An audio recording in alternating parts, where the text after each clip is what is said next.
Good morning, good afternoon, good evening, and good night, wherever you may be, and welcome back to the channel, and welcome to another edition of the show review.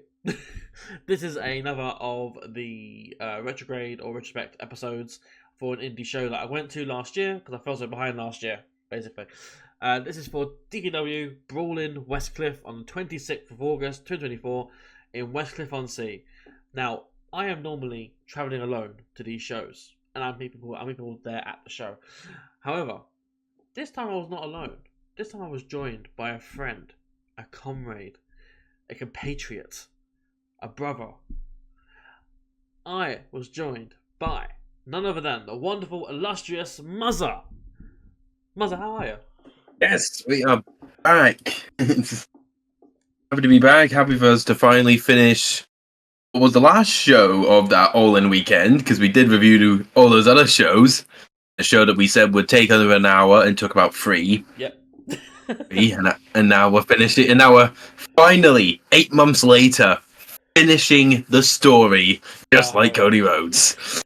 I mean, this is bigger than Cody Rhodes. Like, come on. Oh, of course it is. Like, who cares about Cody Rhodes and the Bloodline when you care about DP and Muzza finishing the chronology of the 4 shows they went to over all in weekend? Yeah, all in weekend. But no, this was of course today for DKW Brawl In Westcliff. Muzza, of course, wearing the all-in t-shirt to properly represent, whereas I'm wearing an A Dennis t-shirt. So I might wear this very shirt when we did the review last time. I can't remember. Anyway, this was in the Balmoral Centre, Westcliff-On-Sea. Muzza's first time in Westcliff-On-Sea. How was the area for you? Like before the venue, the area itself, because we walked from the train station to the venue. Yeah, I enjoyed the Tesco. Nice. Yes. I wonder why. Painless chill. I don't want, not like I work at Tesco. I wonder why he enjoyed Tesco. No reason at all. I like the sandwich. Fair. I can't remember if I bought anything. I might have. I don't remember now. It was ages ago. But when we got to the venue, we waited and then we got in, as the way rest of the shows work. Now, let's get into the review itself. So, once again, DKW Brawl In Westcliff, 26th of August 2024, Balmoral Centre, Westcliff-On-Sea. Your ring announcer for the night is Danny James, referee Mitch Owens, and on comms you've got Matt Ball and George Brooker of the What You Call It podcast. Good friend of the channel, so shout out George. So, we kick things off with the usual. They played the little the hype audio. Dan comes out with Mitch, and they go to like the front row fans, and slapping hands and all that. Is that something that you're familiar with in the indie shows that you're around? Yeah, I'm used to that. As in my hometown promotion, sometimes the wrestlers like to go beyond the the front crowd, but it's standard. That's fair. And then we get into the meat of things. And we kick things off with a singles match for the DKW Showcase Championship, which is not officially, but it's their secondary title. And it's more aimed, I believe, at the younger talent, or the ones who've not been in there that long. That has changed as of recently, but typically you'd win that title before you win the world title, if that makes sense. So we had champion Benny Nitro, star of the Luca Valentino brand, taking on the Chicky Chappy, Ashley. So this is the opening match. As Benny Nitro took on Ashley. It was not only going to be Benny's first official defense of the Chuckers title since he won it at Fallout, but also a chance for Ashley to make a statement. Because, if he was to beat Benny Nitro here, the Showcase champion, it's not only making a case for him to have a title shot, but also to make his name known. Because at this point as well, he's not necessarily that far into his professional wrestling career. So, at this point, a win over Benny Nitro would be very big for him. But the question has to be asked: would he win, or would Benny win? Would Luca be a factor in this, or would it all be for nothing? Is it a double DQ ball to the back? It could be that too. Honestly, it could be that. However, the answer to this came when Luca runs interference, and during that, Benny hits a low blow, super kick, springboard leap of faith, double foot stomp for the 3. Now, before I go into what I think, I'll pass over to you because I've done a bit talking already. What were your thoughts of the opening match of the night? I thought this was a solid opening match. You bring out two of your featured up and comers, the roster, and you let them have a match over this title. Over a title that I like the idea of in general. If it's a belt for a younger guys coming in, I always like that idea. Like that idea, it's a perfect, good show opening title to have. And yeah, the match was very solid. I think both guys definitely showed off their characters very well. And yeah, that's about it for me, really. I've not got much else to say. It was just a very good opener. Oh yeah, that's fair enough. So for me, I do star ratings, as you know, as the guys in DKW know. Before I stopped doing the reviews for reasons I've got into before on the channel, I would usually get asked by wrestlers about star ratings, as people often are trying to clamour me for that 5-star rating. However, this is not it. 3.25 stars for me. The Westcliff Meltzer. Honestly, I might be. 3.25 stars for me. I thought it was a good opener, and a good way to set the tone for what was to come for the rest of the show.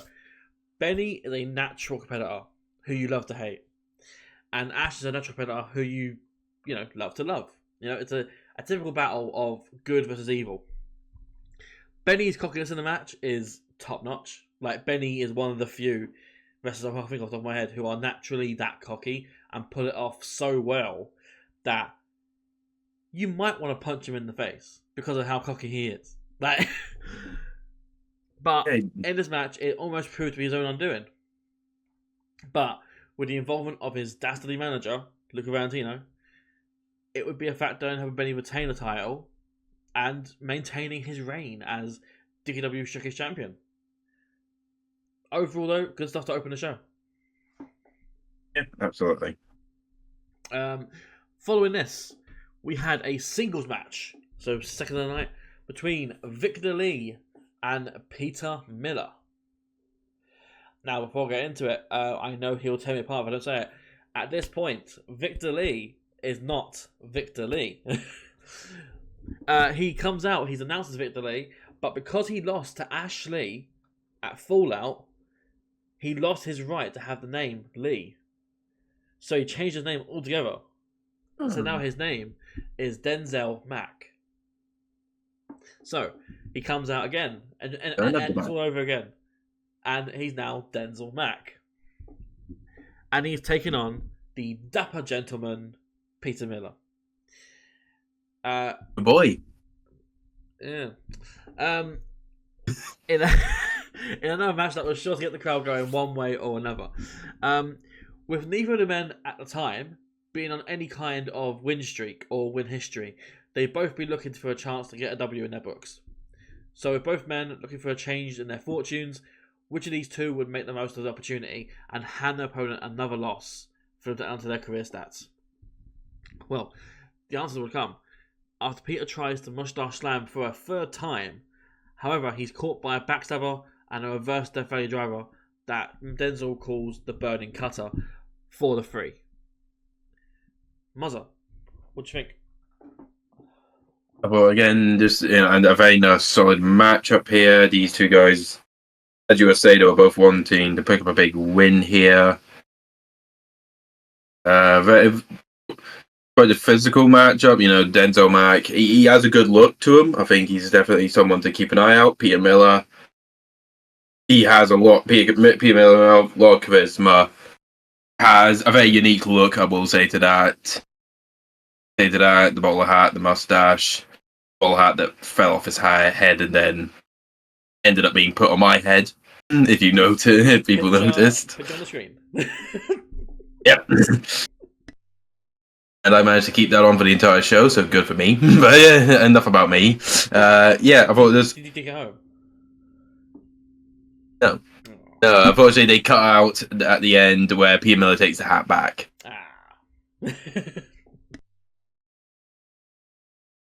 They don't come cheap. I mean, bowler hats that are green. You know, they're not cheap. Exactly. They're not cheap. They're like exactly. He needs to declare in the customs every time he got a show. Put it through the X-ray machine at the airport. And just Yep. You never know what's in there. No, this was just a very solid match. A very solid match up here. That's fair enough, yeah. So I rated it 3.5 stars. So, sorry, Peter. Again, no 5-star for you. But yeah, another Denzel match, and I'm left impressed once again with just how athletic and how adaptable he is to whatever situation he finds himself in. Like, there's a reason I put Denzel on my ones to watch for next year, as in 2025. On that list of, I think it was like 4 or 5 people I put on. Peter is, as much as I don't like saying it, Peter is over. He's over with the crowds and the audiences, and getting himself over in whatever situation he finds himself in. People like to get behind the mustachioed gentleman, I guess, and it works.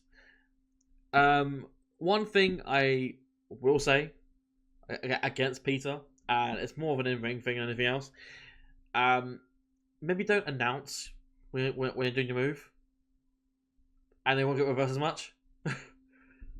Because every time he's like, how are you meant to tell the crowd that it's going to hit the finisher? Like, you need to tell the crowd that you're going to hit him with the big fish. The showman.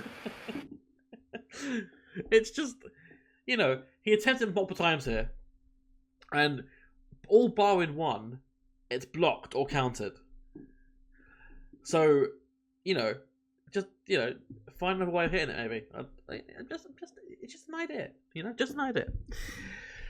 But yeah, he's over as always, and it's a trend going forward in other shows too. Like, he gets more and more over, and in fact, you'll see it on the next show that I review for DKW.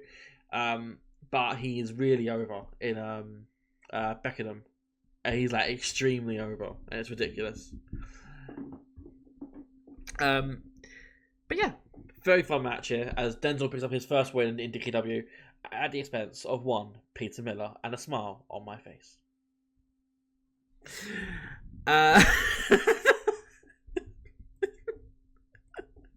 After this, we go into the main event of the first half. It was a Falls Count Anywhere tag team match. Now, in my notes, I didn't have this written down as a Falls Count Anywhere match. So I spent the next 10 minutes scrolling through social media to try and find if it was a Falls Count Anywhere match or not. I was like, is it Falls Count Anywhere, or was it just a thing before the bell rang? I was like, but no, it was a Falls Count Anywhere. It says in the video it's a Falls Count Anywhere match. I literally missed it. Literally, it was just saying that I was watching it and just didn't hear it. So I was like, oh, cool, tag team match. Why are they fighting outside? So we had the newly rebranded Fella Jackson and Jaden taking on a team of X's and O's, Axel Woods and Big O. So yeah, as the stipulation suggests, Falls Count Anywhere. So you can do it. You can pin anyone anywhere. You can pin them outside the venue. You can pin them at the train station nearby. You can pin them at Founder's house. You can you can pin them at the Park Tavern pub. All the way back to Ayrshire. Exactly. Yeah. So we saw the change, as I know now. Founder Jackson and Jane, formerly known as Life Changes Incorporated, which involves Protege Vicky, and that is it for now. Spoilers. But the seemingly makeshift team of Axel Woods and Big O here, X's and O's, they're not a makeshift team. At the time, I thought they were makeshift, but going more into it, they've been a team for a little bit, but they do it more on and off. They're not an official team. They team together when the time calls for it. So they've teamed in 2023 as well. They've teamed at the early part of 2024. They just do it when the time calls for it. But they are an established team who work together quite frequently, and I believe they are good friends because of that as well.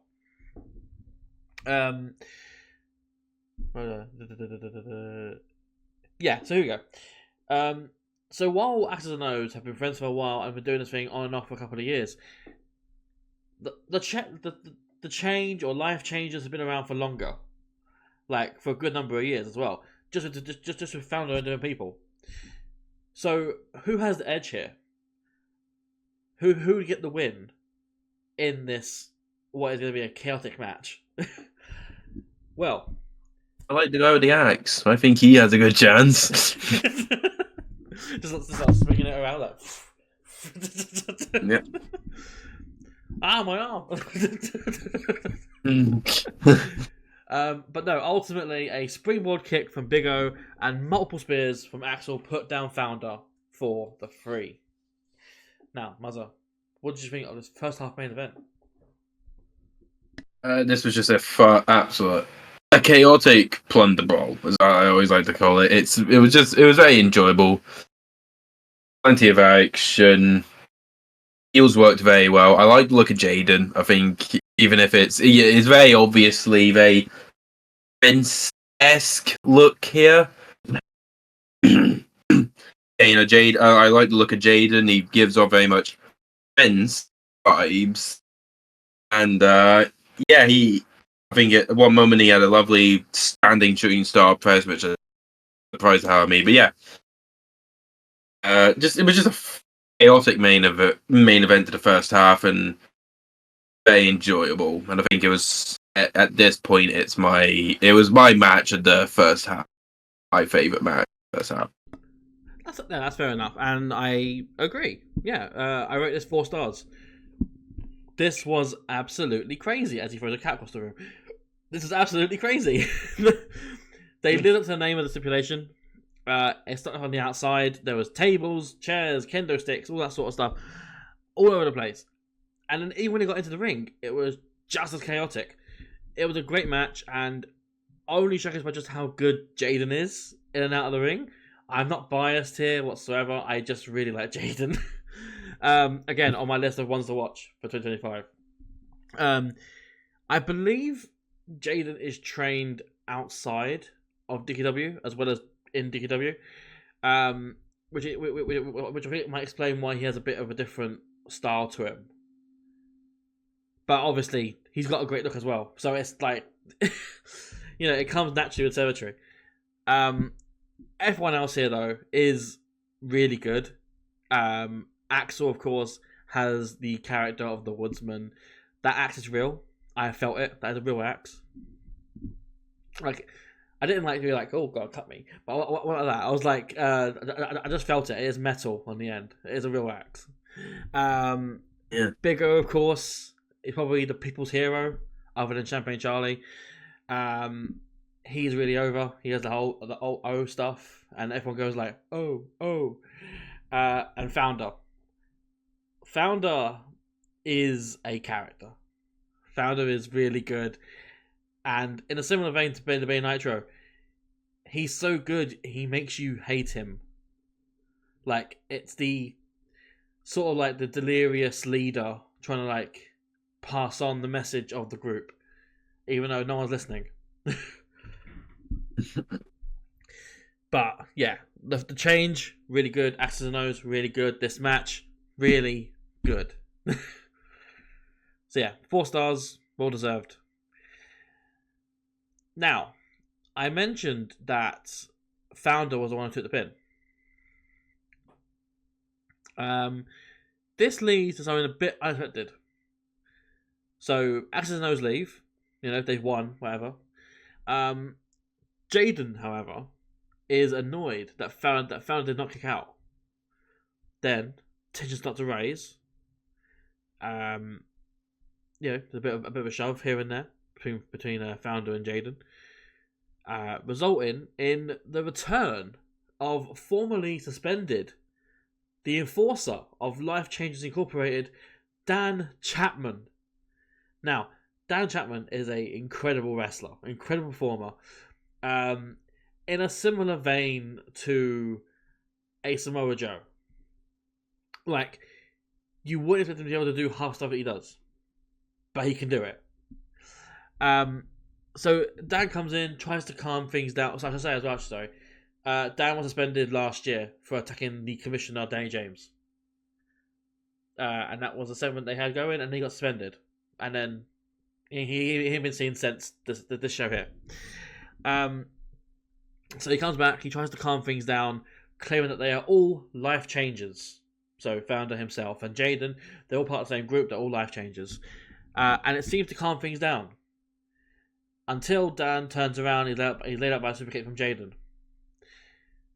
Jaden stands above and before Dan Chapman, claiming to Founder that Dan Chapman is not the change, he is a relapse. And then he leaves. Founder is a bit more torn about it all.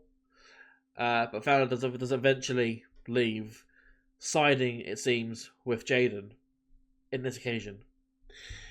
Then they both leave Dan in the ring to lick his wounds, essentially. Dan looks visibly annoyed in himself as the first half ends. But we are left with more questions than we had answers at this point. Now, as someone who...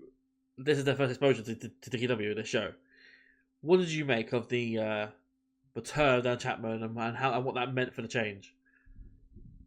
Well, as you say, a first-time watcher. I didn't know most of the stories heading into this. You filled me in on some of the brief notes, I think, at the show. So yeah, this was more just, I guess, for me, this was less about, this has history, more to, okay, we've got this ascension in the ranks of this once was former stable, now the change. And I'm left intrigued on where this actually all leads to. Yeah, all I can really say is there is change in the change. By God. I think he's cracked it. But no, you could say that there is a change on the horizon. Thank you. Yeah. I'll see myself out. Thank you. Goodbye. But yeah, so after that we had the interval, where you could have, spoke to some of the wrestlers. You could buy some merch or buy some food or some drink. Muzza, what did you spend the interval time doing? Did you go outside, get some air? Did you buy something from the merch store? What happened? Which I went outside, got some fresh air, and checked up on social media like I always do. Wow. And stay off my damn phone. Didn't you support your local indie? Unbelievable. Yeah. So yeah, after this is your local indie, not mine. I mean, technically, it's not even my local indie. Where's your DKW merch? Fucking. I mean, I've got a shirt in that drawer there, but I didn't put it on for this. Have you not got your Founder Says You're a Muppet shirt? I did buy that shirt at that show. I think it was. I don't know where I bought it now. That Founder shirt, but I have got a Founder shirt. Proudly so. So yeah, after the interval, we went into the second half of the show. We had the fourth match of the night. It was a singles match between the Perfectionist, Andre Williams, taking on one half of Youth Project, Isaac Blair. Now, there was no real history to the match prior to it getting announced on social media. It's just one of those matches that, when it's announced on media and you know who it is, it's a match that you had to see. a match you had to watch on YouTube, or a match you had to go buy a ticket to see. The chance to witness two young prodigies in the wrestling battle it out for the people. It doesn't get much better than that. And of course, who would win in this battle of prodigies? The answer would be Isaac Blair with a top rope blockbuster for the free. Now, what do you think of this match? I'm just going to label it right now here. This was my match of the night. That's fair. This was just a really enjoyable match. These two guys, Andre Williams, Isaac Blair, are both very exciting to watch, and I think you you've brought up two guys that you mentioned before are ones to watch. These two are probably ones I want to keep an eye on as the year goes on. I think there's a definite bright future in both of these guys. Absolutely. And it'd be probably no surprise to anyone here. This is also my match of the night. I rated it 4.25 stars. If there was any match on this card I was just seeking out, if I didn't say the match for this, the full time anyway tag team match, it would be this one. A chance to witness two bright talents competing in a high octane bout. Like, these warriors, it was absolutely insane. And of course, the issues rise a little when you have two on-screen faces battle it out. Andre was showing signs of frustration throughout the match, and it seemed like he might go on to do more dirtier tactics, but he did not. And he kept to his true self for the people. Great match, though. I recommend anyone go out of their way to check this out. There'll be a link in the video description down below anyway, where you can check this out. It's so good. Like, I will always praise Isaac Blair, and Andre is someone who I've not had much chance to see at the point of this show. I've seen a lot more Rogers Williams since, but Andre as well is someone who I recommend to go check out as well. Like, as Muzza said earlier, like, these two should be on a one to watch list for next year, and the following year and the year after that. Like, bright futures, and yeah, it's really good. After the fourth match, as is tradition with DKW, we had the raffle. Muzza, did you buy tickets for the raffle? I did. Did you win? I did. What did you win? I think I won a tub of, I think it was Heroes. Hey! Unfortunately, that is cut from the recording, but yes, there was a raffle. That I always enter, and I have never fucking won. Muzza enters one at the one show he's been at, and he fucking wins. It's just good. I'm that damn good. I've been to, like, I don't know how many shows it is, like near 13, 14 shows of DKW about that. And I have never won a raffle. Rig it for me. No, I wonder who could be blamed for this. Peter Miller. I was about to say. No, I'm exaggerating. I've won once. I won a backstage pass at, I can't remember what show it was off the top of my head now, but I won a backstage pass at one of the shows. But yeah, let me win more raffles, please. Make it so he can win. Thank you. Yeah, you heard it from you heard it from Muzza now. It's confirmed. I am the best person to give the prizes to. Give me all the prizes. Give me the alcohol. Give me the chocolates. Give me the tickets. Give me the backstage pass. Give me everything. I'll give away the alcohol to someone else. But like, yeah. But yeah, after this, we had the fifth match and the main event for the DKW British Championship in a 2 out of 3 falls match. We had the challenger, Nemesis, Tony Kemp, taking on champion, Champagne Charlie. Now, I'm sure a lot of you are wondering, if you're watching this review way back in time, but if you watch this review, why is Champagne Charlie defending his British title against Tony Kemp? Well, the answer is very simple. And that's because Tony Kemp won a triple threat contendership match against Peter Miller and Axel Woods at the last show, South London Calling. Where it was also revealed that Tony Kemp had officially joined the Luca Valentino brand, which is also the explanation as to why Luca was there at ringside with Tony. Meanwhile, on the other side of the coin, this is Champagne Charlie's second official defense of the British title since winning the title at the anniversary show. He defended against the ruthless Ricardo Borg back at Fallout, and now we're here. Can Charlie regain the title at the expense of Can Charlie retain the title at the expense of Tony Kemp and the LVB, or would the LVB become just a bit more prestigious? Well, the answer will come after 3 falls, as Champagne Charlie wins 2-1. After the first round goes to Charlie following a lariat, the second round goes to Tony following a spinebuster, and the third and final round is made a no DQ. And Charlie wins following a baseball corner dropkick into a road sign into Tony's face. There we go. Muzza, what did you think of this main event?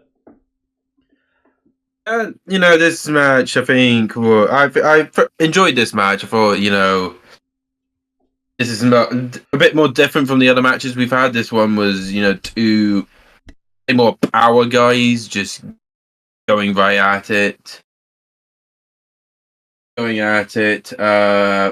Overall, the 2 out of 3 falls betting definitely gave a unique taste and compared to everything else. Obviously, the third fall was made a no DQ following the second fall. Tony Kemp just went straight outside, got a chair inside. Heading out, Champagne Charlie.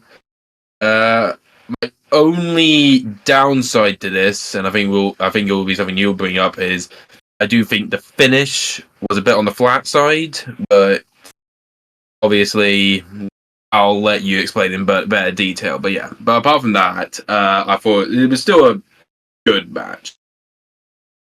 Yeah, absolutely. I rate the match 3.5 stars. So unfortunately, no 5-star encounter here on this show. However, as you said, it was 2 powerhouse. You got 2 power guys, 2 bigger guys, 2 brawler types, as opposed to what we saw with Andre and Isaac, or in the tag team match. Very much a sort of brawler match. So as I said, a lot of punching back and forth sort of thing. We saw Tony Kemp has pinned the champion. I know it's 2 out of 3 falls, but Tony Kemp has pinned the champion in a clean fashion. So that's something to take into consideration for the future. But as you alluded to, the third and final fall did come off a bit unexpected. Of course, that is just the nature of wrestling, though. Sometimes it ends like that. Because there was a slight issue in that Tony Kemp held onto the ropes, thinking it was going to be a rope break, and then, of course, the referee can't do anything about it because it's not a rope break match now. So it is what it is.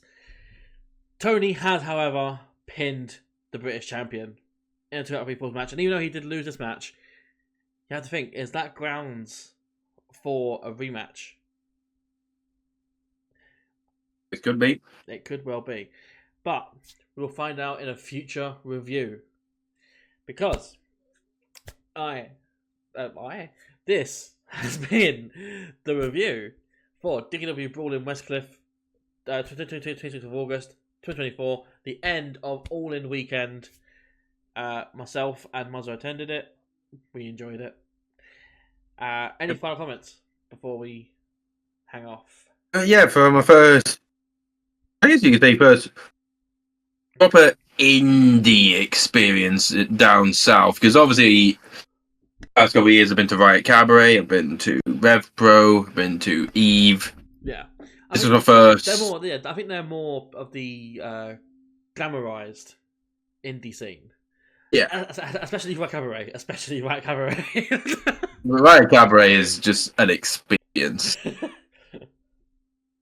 That's in a good way, I have to say. Yeah, absolutely. Yeah, but this being, just a bit on the outside, on the outskirts of, well, it's not even in London, it's outside of London. Yeah, it's Southend, so it's not anywhere near London, really. Yeah, I know. I usually put outskirts as in, like, Manchester. No, yeah. It's like how I say Ayr is in the outskirts of Glasgow. Yeah, that's fair, yeah. Yeah, no, for this show, a proper indie feeling, and not in a bad way. Just, it was very much an enjoyable show, well worth the money, well worth its value. Mm-hmm. I mean, as well, it's a proper indie experience in that the tickets don't cost too much. Like, yeah, probably to put it in comparison, like if you're gonna pay for like a Red Pro ticket, like just for a balcony seat, like you're paying like near 35, 40 quid. Like for a front row ticket to a DKW show, you're paying like 16 quid. That's like a full £20 cheaper than what you're paying for a Red Pro. And nothing against Red Pro, I fucking love Red Pro. However, tickets being cheaper, you get more butts in seats. So, and to say that as well, this was a full house as well at the Balmoral Centre. And yeah, things can only get better, as I say in the DVM song. But with that in mind, let's bring an end to this review. Muzza, where people follow you, or social media if they want to follow you? Yeah, you can, if you want to keep up what I'm doing in my spare time, you can follow me on Twitter down here. On what it's called, because I'm tired, but yeah. Overlay. Cover for me. Fair enough. Yes. Was that all of it, or was there anything else you were going to say? Yeah, you can follow me on social media, and importantly, don't forget to follow DP and HCW. That's right. Yeah, I'll forget that. But yeah. Yeah, you should do it now. Okay. Do it now. Oh. No, of course. If you're so inclined, please follow me at Twitter at @ThePreezy. My stuff is just basically reposts of the podcast anyway. I used to put my thoughts and stuff on there. I was like, I don't care anymore to write that stuff down. So all I'm doing now is just reposting my stuff on the podcast now. But then the podcast, you can follow the podcast on Facebook, on Instagram, on Twitter or X, and of course on Blue Sky and TikTok. All under the same name, the HCW Show, or just HCW Show. Just look for the purple mic with purple wings, and you'll find it. But yeah, that has been it. I think I've got a plug. Go check out DKW as well. Of course, this is in April 2025. This is August 2024. So check out the upcoming shows. They got a show coming up called Fallout. It's coming out at the end of the month, April 2024, in Woodford. There's also Beach Battle in May. I think it's May the 17th or 10th, maybe. I can't remember. It's one of those two. And that is in Leigh-On-Sea. But yeah, other than that, go check them out. I'll put a link of everything down below anyway. But yeah, I've been Dan, join my Muzza, and this has been the review. See you guys in the future. Bye.